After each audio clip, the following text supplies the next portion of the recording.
Hai, saya Foni, penulis buku pedoman lengkap Profesional SDM Indonesia dan buku pedoman lengkap Soft Skill, kunci sukses dalam karir, bisnis, dan kehidupan pribadi. Pada episode 18, saya telah membahas tentang siklus hidup organisasi. Kali ini saya akan membahas tentang strategi SDM berdasarkan siklus hidup organisasi.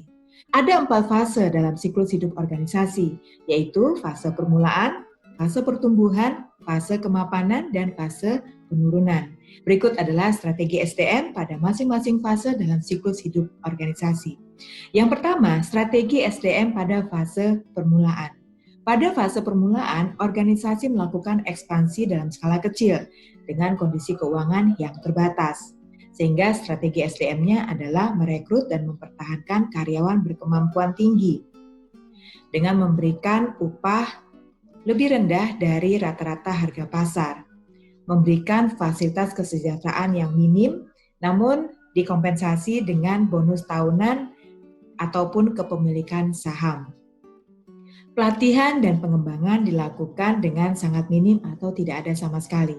Jika melakukan pelatihan dan pengembangan, maka menggunakan jasa eksternal untuk mempelajari keahlian-keahlian terkini dan mempelajari peluang pasar.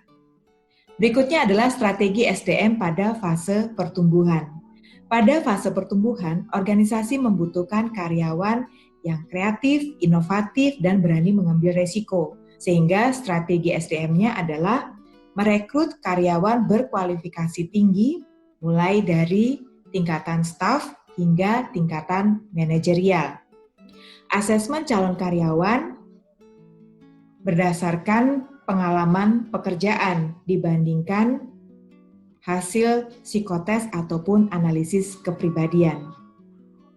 Upah dibayarkan sama dengan rata-rata harga pasar, disertai dengan tunjangan, insentif jangka pendek, dan insentif jangka panjang berupa bonus, pembagian keuntungan, ataupun kepemilikan saham.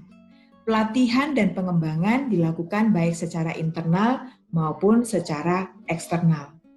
Berikutnya adalah strategi SDM pada fase kemapanan.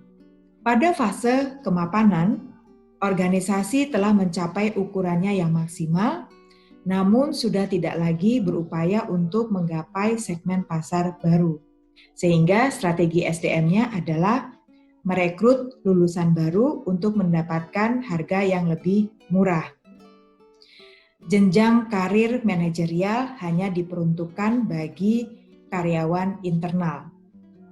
Upah dibayarkan lebih tinggi dari rata-rata harga pasar, disertai dengan bonus tahunan, serta opsi kepemilikan saham bagi eksekutif. Pelatihan dilakukan secara eksternal dengan menggunakan jasa layanan pelatihan hanya yang bereputasi tinggi.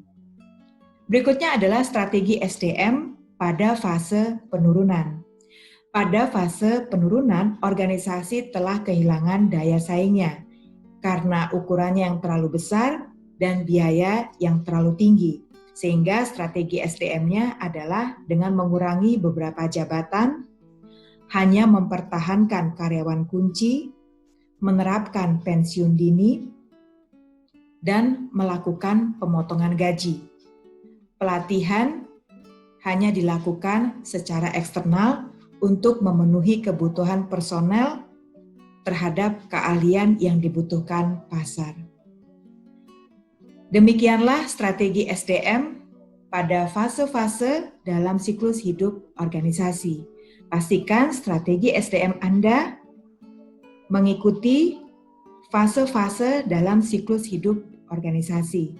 Selengkapnya dapat Anda baca dalam buku pedoman lengkap Profesional SDM Indonesia yang dapat Anda peroleh di PPM Bookstore.